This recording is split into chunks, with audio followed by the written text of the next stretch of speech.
also about some auxiliary oboes that you see up here. First we're going to have Ginny talk about the English horn, so she can explain a little bit about that. So probably none of y'all have really seen much of the English horn because it's not very common in middle school music at all. And so it's in the key of F. What other instrument is in the key of F? Yes? French horn. French horn, yes. So if I read French horn music, I'd be okay. But if I went ahead and just played Caroline's music on my English horn, it would be a fifth off. So, but it's pretty much the size of an oboe, just a couple more inches to it, and as like a mellower sound to it. If you see, there's a little vocal that kind of adds a little more length to it. It kind of helps from having a little more wood on the bottom of the instrument. It only goes down to a low B, as the oboe goes down to a low B flat. So this is the middle instrument. There's actually another one a little smaller than this, right between the oboe and the horn, which is an oboe d'amore. We don't have one with us right now, but it's really nice. It has a little baby one, vocal, really small. It's really cool. And then the father of the instrument is the bass oboe that Caroline has here. We're actually playing the Planet Suite by Gustav Holst. I don't know if any of you have heard of Mars. Anyways, so that's from the Planet Suite. And we're playing that this semester, so we were gracious to get a bass oboe that Caroline used to play. And she'll tell you a little more about it. So, like Ginny said, bass oboe is like the daddy of the oboe family. It's the biggest one we have in our family. A lot of other instruments have different sizes, you know, like flute and piccolo, and then alto flute and bass flute. It's just the same thing, like the oboe family. We actually have a piccolo oboe, which is really tiny. It's probably like this big. And then oboe d'amore, English horn, and then we have the bass oboe. We're really lucky to be able to rent one of these because they're really rare, and so I figured since we have it, might as well show it off when we have it. So I'm just going to play you a few notes on it, just so you can hear the sound difference between bass oboe and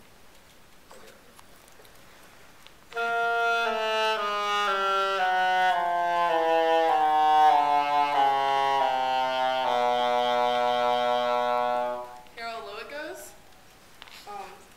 It's an entire octave lower than the regular oboe. So, but we read the same music, and we don't have to like transpose or anything. So I read the same part that Nikki has, but when she plays an A in the staff, this is what comes out when the bass oboe plays it. Hear how it's a whole octave lower? Well, the lowest note bass oboe has, which is a B natural,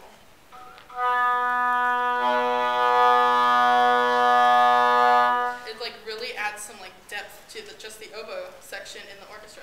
And Holst really likes to use, I mean, it's the only piece that I've like played with bass oboe that I've seen that's had bass oboe on it.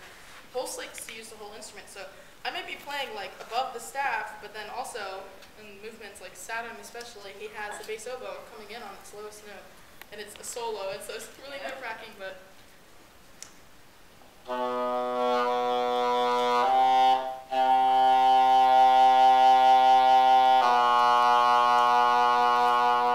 see, it's like a really interesting sound. It's a really big oboe. So that's just a little bit about the other instruments in the oboe family. Do y'all have any questions? Anything?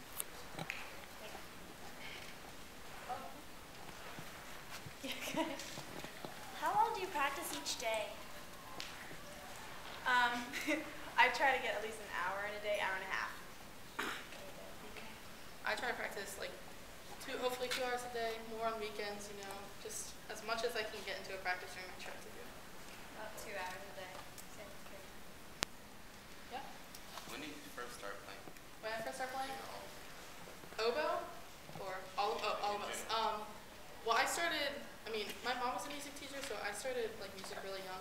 But I started playing clarinet when I was in 3rd grade, but I switched to oboe in 7th grade. I started playing oboe in 6th grade. I started in 5th grade. But we've been together since January. Yeah, our trio has been together just since January. So we've had these pieces and just been playing as an ensemble together, only for a couple months, like a little more than 2 months. That's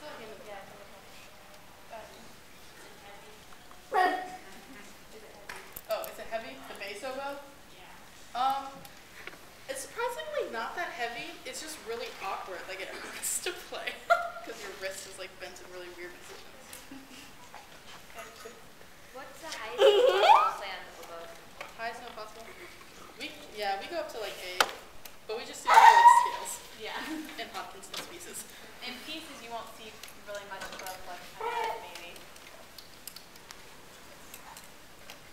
Have y'all ever played a concert other than this? Our trio play concert? Well, we went to three schools yesterday.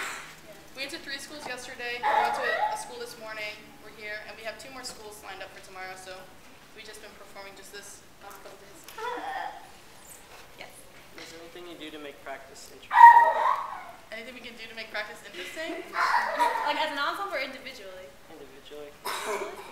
Well, if you're working on, I don't know, I think playing musically is fun. So if I'm like ever bored, I just pull out something really slow and like try to make it as like expressive as I possibly can. Or if you have fast passages, you can change the rhythm of them to help it get under your finger. But just keep in mind that not all practice is going to be fun. It's going to be frustrating. It's going to be hard.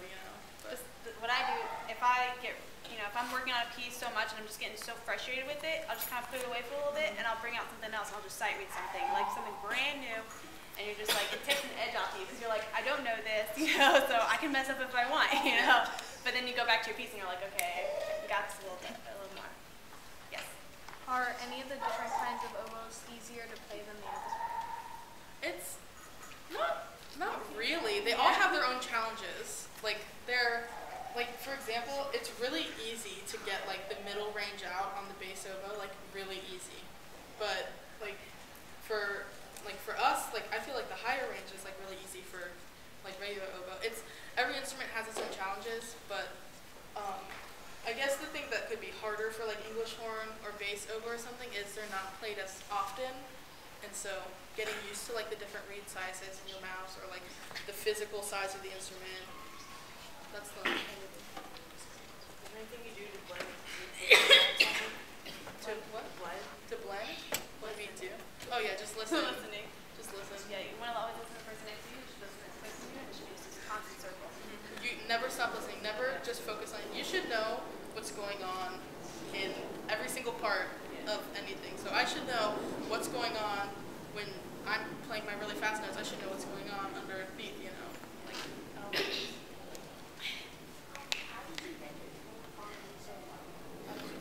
Practice. Listen. Long tones. Tuners, long tones. Just practicing and listening to recordings. Just to find the tone quality you want.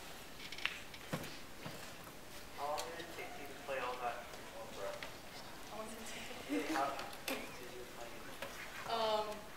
It's just something that develops. Yeah. It's just over time. The more you practice, the Yeah. more kind of it's easier for you. Yes. It's really easier. Yeah.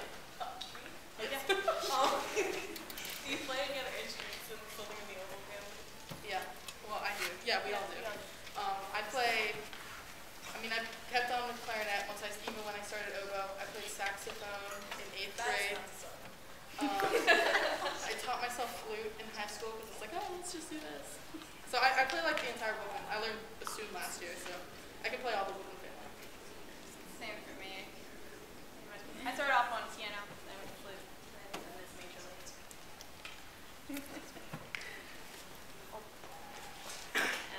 Go ahead. Yes. What's your favorite type of oboe to play? Sorry? What's your favorite type of oboe to play? Oh. Lorraine? Do you mean like brand or do you mean Brand? like bass, oboe? Bass. Oh. Oh. I like the oboe. The most. I love English horn just because I don't get to play it very often. It's kind of been sitting around for a while, and that's when we got together. I was like, I want to play English horn. Like, I want to play it. But English horn is definitely my favorite. I've only played it for like 20 minutes, but it was my favorite instrument was the oboe d'amore. I got to play it when we went to IDRS, or the International Double Reed Society Convention, a couple years ago, and I played it, and I fell in love with the instrument, and like, if I could make a living off of playing oboe d'amore, I would, but I don't even own one, so. But I love the oboe and the English horn and the bass oboe. They're all fun to play. Yeah. Okay, we're gonna just take a couple more questions, then we're gonna play our second piece. So, So I don't know. we already had. What keeps you guys wanting to do it for that long? What keeps us what? I don't know. Like Like a what's passion your for music. What was the question? What keeps you wanting to do it for so long? I just love have, music. there's just something that like Yeah. is inside me that I wouldn't be who I am Yeah. if I didn't have music. I grew up around music, so it's just Yeah. kind of in my life, and it's can't stop. One more question. You have it. Right there. Straightforward. Yes. Well, this is just like a question out of curiosity. Like it's kind of like two and tied. Like, I can't play oboe when you march. So like, were you guys in like high school marching band? What instrument did you guys play or learn how to play?